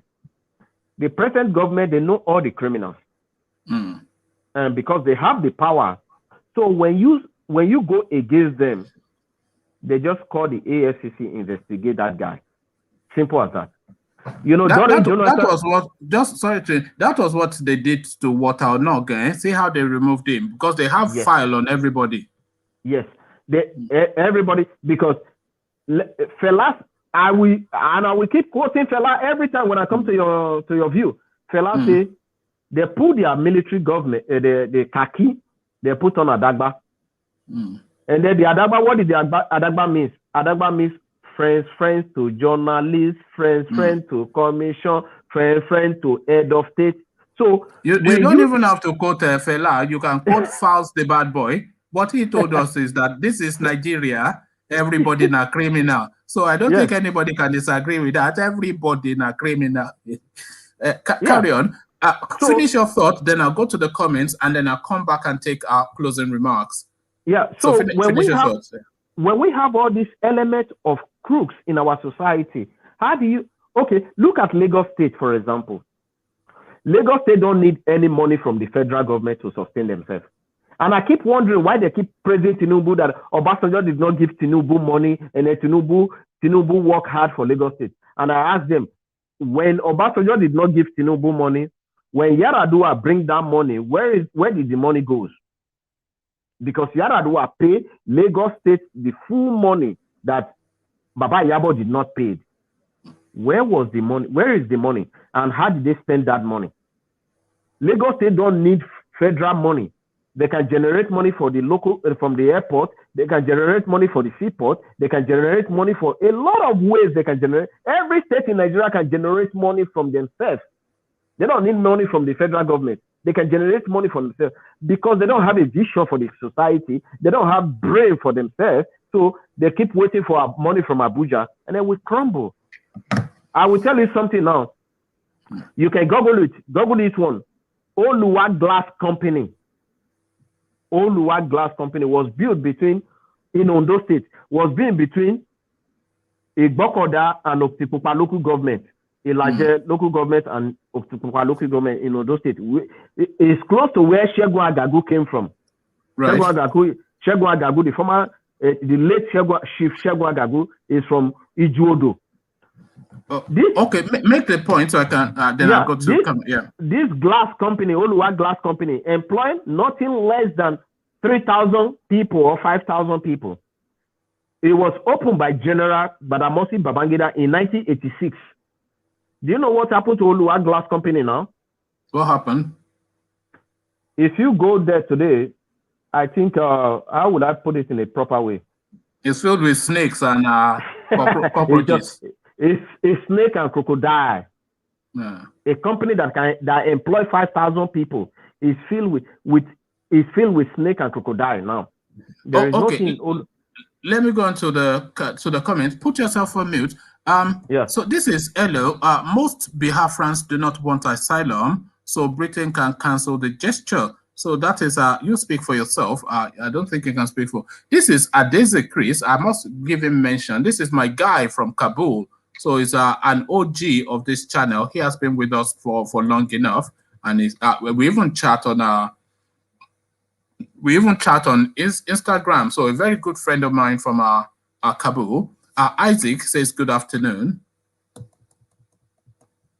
Isaac goes on to say he's watching from work. Jacob, my man, Igbo language is very variable. Don't say those in Enugu don't speak Igbo. Try, and then it goes. So it's just an argument about the richness of the depth of the Igbo language. Mercy, I think the British has to take back their asylum to save their face because Ipob and Mossab rejected it outright. So there you are. That is what she thinks. Jacob, Enugu International Airport is just international in mouth. You can't fly to the UK, Ireland, America, etc. from Enugu. So I think that is the point. I think who was making that point? Maybe who you help was making that point. Mercy, I agree with Mark Henry. This is where their stupid and wicked politics has landed us. So Chris says, you are dreaming. I don't know what that is a reference to. Mario says, it's like you are crazy. So who is crazy? Probably myself, because I seem to get the bulk of the abuse on this channel. Chooks, Imo State Governor's house has been set ablaze. 2 of his security operatives killed. So I think it's actually his ancestral home that has been set ablaze, his village home. So that is the people responding to the Fulani governor. Jacob, one man, you don't know how deep this Biafran issue is to those in the southeast. When anything starts, every man, if they believe in Biafra or not, will throw everything they have to defend their people. I think that that is irrespective of Biafra, of course, when their back is against the wall. He continues, Jacob, if any person who claims asylum in the UK under the name of Ipob will still not be sent back to Nigeria. So Omar chimes in, Hope Uzodinma has signed Ruga agreement with the Fulani. This is to distract us from what is going on. Our land has been handed over to the Fulanis. So that is what, I don't know why people just, were you there when that signing took place? Just all these outlandish comments that people make. Jacob, this guy thinks Tinubu will one day be the president of Nigeria. I can bet anyone that Tinubu will end up in prison or killed. Well, you know, I'm not discounting that possibility because that is out there too. Mercy, Dele Giwa is another injustice crying out for justice in Nigeria, and people are wondering why all these calamities plaguing Nigeria at this time. People, the plague of Egypt is upon Nigeria, so I don't know what plague of Egypt you are talking about. All this highfalutin language that we get. Tam, you are reading a novel, bro. So I don't know. That might well be in reference to the Dele Giwa narrative, which was the one that went on and on. Nigeria is a mirage. Everyone could have been Dele Giwa, God Almighty save us. So yes, that is really the concern. Boss Rebo, who killed Dele Giwa? That is a question that still subsists. Some 20, 30 years on. Mercy seat, let him be clear where the direction of the program was going that he doesn't like. So I'm not sure. Oh yeah, that guy, yes, I was trying to press him. Let the last contributor be clear on the direction of program, the direction. I think he was actually speaking to the channel that he used to follow the channel, and then once upon a time he dipped out of the channel because maybe he was jarred by some of the contents that were being put out, but then of course he came back. So that I think is what he was saying. Jacob, I am sorry, one man is a typical Yoruba man. Very milling, even though there is very good Yoruba whom will tell you where they stand, but it's very disheartening. People like one man is amongst them. So I'm not clear on what you mean, but clarify. I would disagree, but at least make it clearer to me. Mercy, my brother who you help, you are 100% right. So as ever, people agreeing with who you help. Isaac, you are right, who you help. Most of the media house are bought by government. As a result, they cannot speak the truth. So they continue to agree with who you help. Isaac, Channels Television is a politician station. Well, I think we all know that. Total rubbish. Isaac, Ruben Abati is a two-mouthed journalist. Well, that is what I was referencing. Jacob chimes in. Is official, there is nothing like journalism in Nigeria. Yes, a brown envelope journalism. I'm not going to attempt your name, but you say there is no more journalism in Nigeria. And so say all of us. Isaac comes back. Police has graduated more than giving change now. It is your ATM card that they will use. Oh yes, I think this person is referencing the example that I was given of a personal experience. Jacob B., if you don't pay bribe in Nigeria, you won't live long, cause police, etc. So we all know where that is heading. So Jason Lincoln, if anyone's still supporting one Nigeria, that person should stop complaining about what is going on in Nigeria. Jason Carrison, lovers of one Nigeria, could I please ask what you are benefiting from the Nigerian government as citizens? So nothing is the simple answer to that. Anna comes in, one Nigeria is a scam. Oduduwa has arrived. He saw her on a flight to London, and it was alleged that she was dead. So I'm not sure who that is referencing. Please let them talk freely. So I'm not sure who that is also referencing. Jason comes in. Fulani federal government don't see you as their brother. They know their brother is Mali, Senegal. I think we all know that. Anna comes back, watching from Osun State, Ile-Ife at NTA. Okay, so very good. The spread continues. She chimes back in. Anna still. Lovers of One Nigeria are Davido, Olamide, K1, and other musician fans, including some OD, our politician fans. So yes, I think people benefiting is effectively what she's saying. She goes on to say again that she's watching from Osun State, which you've already said. It says at Jason Abinau. So let me just see comments that I haven't read yet. I'll read. Michael, it says, this is the reason I don't like the man program. It's always in one Nigeria. Let's unite Nigeria. For how many years the story of this Unite Nigeria has been? Nobody is asking you to unite Nigeria. I'm sorry if you're struggling to understand what is being discussed. Kennedy.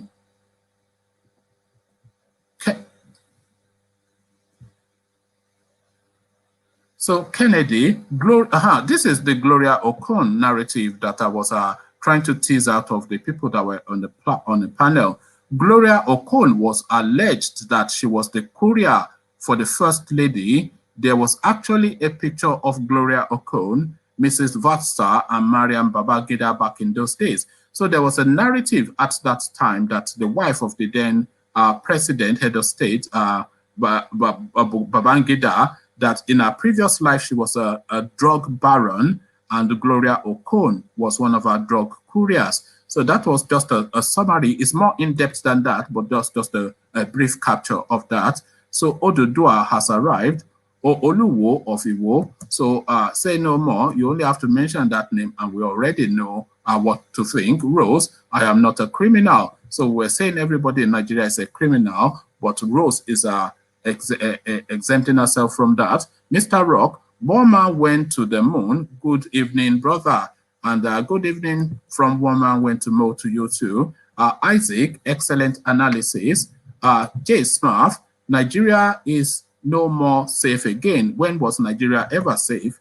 Is the question. Sonny chimes in. Nigeria journalists are filled with brown envelopes. Also, the police are thieves and the military are terrorists in uniform, attire for that country. Oduduwa chimes back.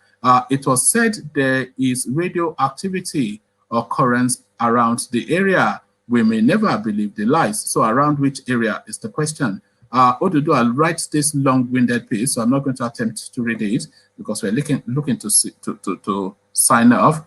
Chukuma, the war has started. No place for all the leaders in the Southeast. We've got Mark Henry back. He will give us the final word, but I'll just finish reading this comment. So John, he chimes in. Thank God I've seen your face. One man went to wherever you call yourself.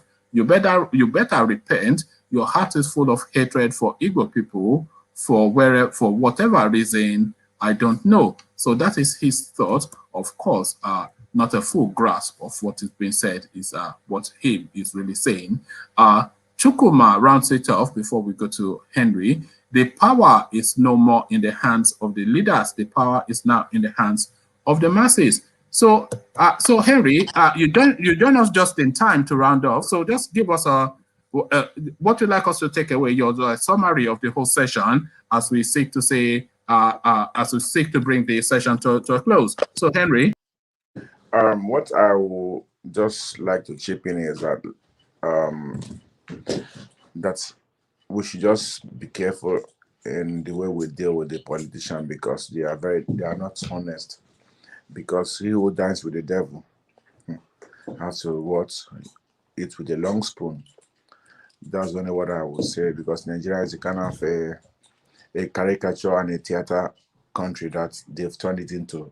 Before, it was a nice country, but now, yeah. But let's just keep on hoping and see what tomorrow brings. That's what I would say. Thank you, Henry. So we're seeking to bring the program to a close. We've gone through quite a series of stories. We went first to the British government pulling back somewhat their offer of asylum to Biafran agitators, and then we went next to Hope Uzodinma acting in the Fulani governor manner that we have come to expect of him, and then we landed on the greatest mystery that is still going on in the Nigerian space till date, and that is the simple question, who killed Dele Giwa? So that question still persists and subsists, still no pertinent answers to it. We've had contributions from people that come regularly and new faces as well. Henry, you just heard from, who you help as well. Cyril, a regular contributor, but really we've chewed the fat on several issues, but we've not really been able to land on particularly unveiling or revealing who killed Dele Giwa. A question that continues to persist and subsist, but if you have answers to that question, then please come share them in the comment section where conversations usually carry on this channel. So I'll leave you here. Carry this conversation on with you in the comment section, but here I say peace.